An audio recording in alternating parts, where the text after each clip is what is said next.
je m'appelle Louise Fagnou et je représente l'école Sainte-Marie d'Auxerre dans Lyon pour les petits champions de la lecture. Je vais vous lire un passage du roman Mathilda, écrit par Roald Dahl. C'est l'histoire de Mathilda qui a 5 ans. Elle est très intelligente, mais elle n'est pas née dans la bonne famille. Ses parents sont idiots et abrutis par la télévision. Sa rencontre avec Mademoiselle Candy, son institutrice, va changer sa vie. Mademoiselle Candy va l'aider à développer son don de télékinésie, pouvoir de déplacer les objets par la pensée. Elle devra quand même affronter la redoutable directrice de l'école, Mademoiselle Legourdin.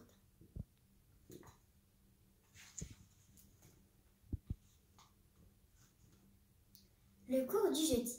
À 2h pile, la classe entière était assemblée.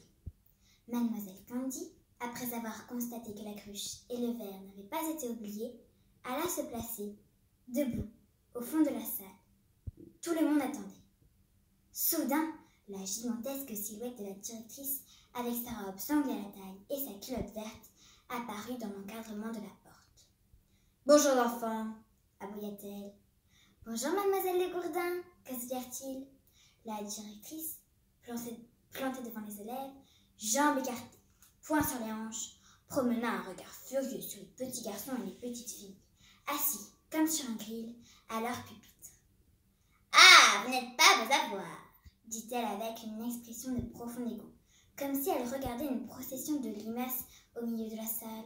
« Quel ramassis de répugnants cancres là vous faites !»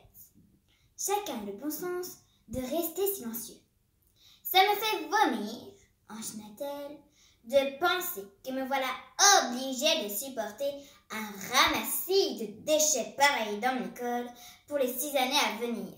Pas de doute, il faudra que j'élimine le plus grand nombre possible d'entre vous, dans les plus brefs délais, si je ne veux pas finir à l'asile. » Elle s'interrompit et se mit à émettre une série de renâclements.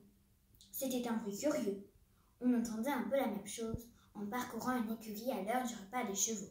« Je suppose, reprit-elle, que vos pères et mères vous trouvent merveilleux. Eh bien, moi, je suis là pour vous garantir le contraire, et je vous conseille de me croire. Debout, tout le monde !» Tous les élèves se mirent debout avec précipitation.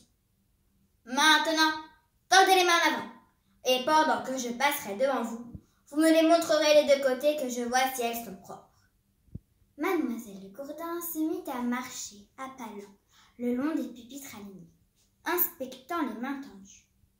Tout se passa bien jusqu'au moment où elle arriva à la hauteur d'un petit garçon, au 2e rang.